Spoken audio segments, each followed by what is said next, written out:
Hello friends, I am Ajit Agarwal and in this class of physics we will discuss you MCQs related to previous years for chapter moment of force।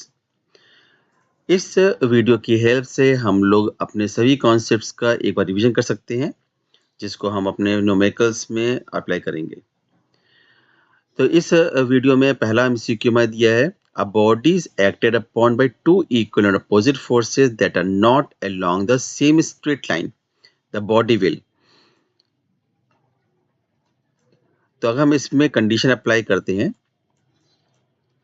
here is a body in which you are applying two equal and opposite forces, say F। ये known है कि two equal and opposite forces form couple, तो which provide its turning effect और body rotate करेगी। तो हमारे जो options दिए हैं उसमें पहला ऑप्शन रिमेन स्टेशनरी, इसका मतलब पॉसिबल नहीं है। Have only one rotational motion, yes it will be. Have only rectilinear motion, no. Have both rectilinear and rotational, no. Which among the following is vector quantity? तो हमारे पास option दिए work, power, energy and moment of couple. ये known है कि work और is a form of energy, तो work scalar है तो एनर्जी भी स्केलर ही होगी। अब पावर वर्क पर डिपेंड करती है इसलिए पावर भी स्केलर है। But moment of couple it form turning effect, so it is a vector quantity. A door lock is opened by lever of length 0.2 meter. If moment of force produced is 1 Newton meter, then the minimum force required is। तो ये known है कि moment of force is force multiplied by perpendicular distance between line of action of force from axial rotation. Moment of force given is 1 Newton meter. You have to calculate force, so you will put at F and length is 0.2 meter. On shifting, you can calculate the force required. 1 divided 0.2 means 5 Newton meter.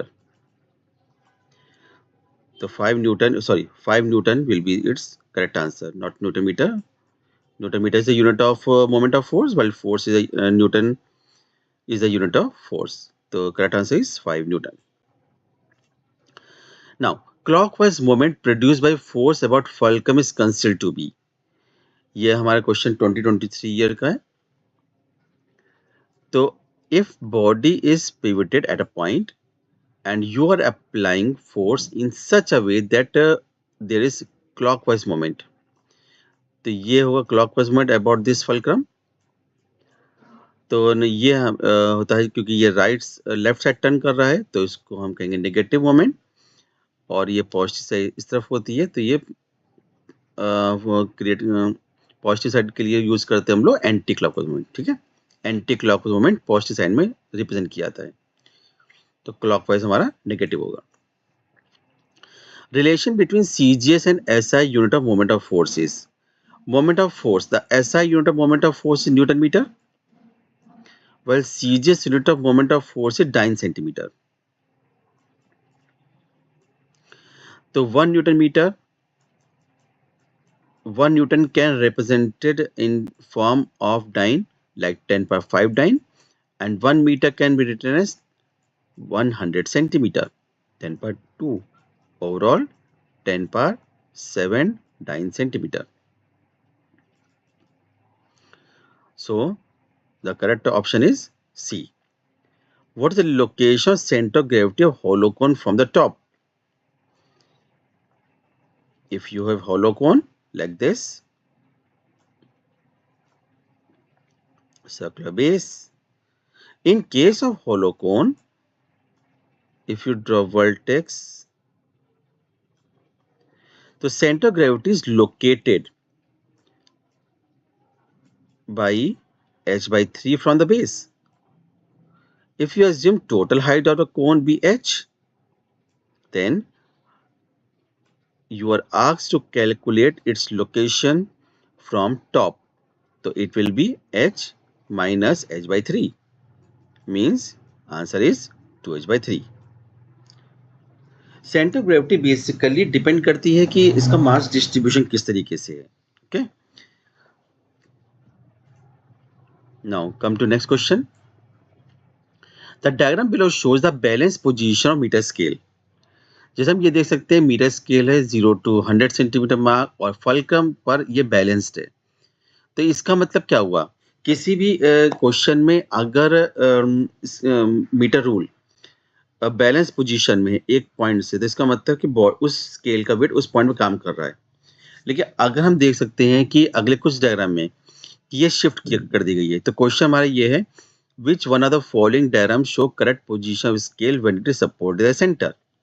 40 centimetre scale का wait हो गया, क्योंकि ये non farm scale होगी, otherwise uniform होती तो 50 centimetre पर इसका वेट होता। ठीक है, तो क्वेश्चन में mention metre scale, not uniform metre scale. तो यूनिफॉर्म मीटर स्केल के केस में ही स्केल का वेट 50 पर होता और ये ऑलरेडी इधर टिल्टेड होती, तो बैलेंस ना होती। 40 पर बैलेंस है, इसका मतलब है कि स्केल का वेट 40 सेंटीमीटर काम कर रहा है। तो अगर हमसे कहा गया है कि कौन सी करेक्ट पोजीशन होगी अगर इसको मिड पॉइंट पर फलक्रम लगा दें, तो मिड पॉइंट मतलब 50 सेंटीमीटर फलक्रम अप्लाई करेंगे, तो ऑब्वियस है जो स्केल का वेट है यहाँ फ्री हो जाएगा और ये स्केल को टर्न कर देगा by creating anti clockwise moment. तो मोस्ट ऑब्ली यही आंसर करेक्ट होगा, फिर भी हम चेक कर लेते हैं। बाकी 40 पर नो, क्योंकि ये तो बैलेंस्ड था, 40 पर तो टिल्ट नहीं हो सकता। 50 पर ये इक्विलिब्रियम में ये भी पॉसिबल नहीं, क्योंकि 40 पर जो स्केल का वेट काम कर रहा होगा वो उसको टर्न करेगा। तो 50 पर एंड ये क्लॉक पर शो कर, ये भी गलत है। तो इसका मतलब है कि इससे पहले ऑप्शन ठीक होगा इसमें, जिसमें 40 सेंटीमीटर पर ऑलरेडी स्केल का वेट स्केल को क्लॉकवाइज टर्न करेगा और एंटी क्लॉकवाइज टर्न करेगा और ये अनबैलेंस कंडीशन होगी। तो option is correct. Now come to question number 8। Uniform circular motion is an example of. Uniform circular motion क्या होता है कि अगर एक बॉडी सर्कुलर पाथ में इस तरह रिवॉल्व करती है,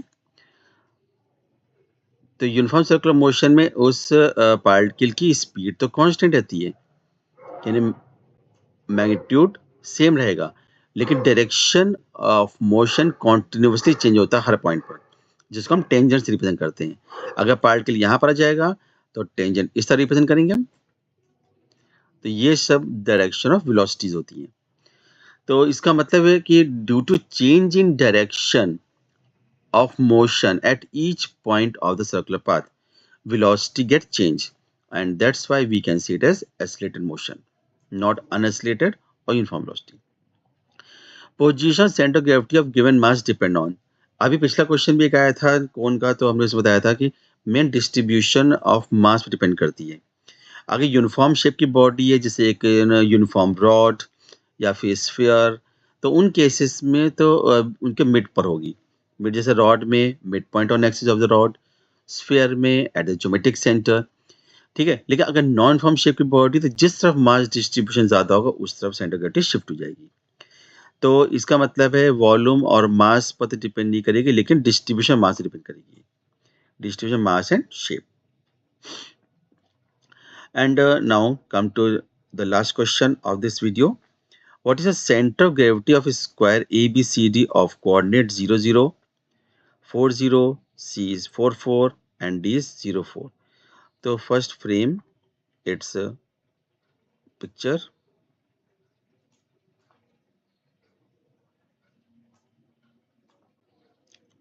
This is a square. Coordinates are 0, 0, 4, 0. This point is B, A. Coordinate CB 4, 4 and D 0, 4.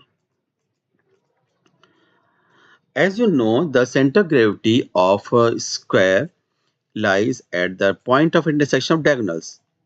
So draw the diagonals.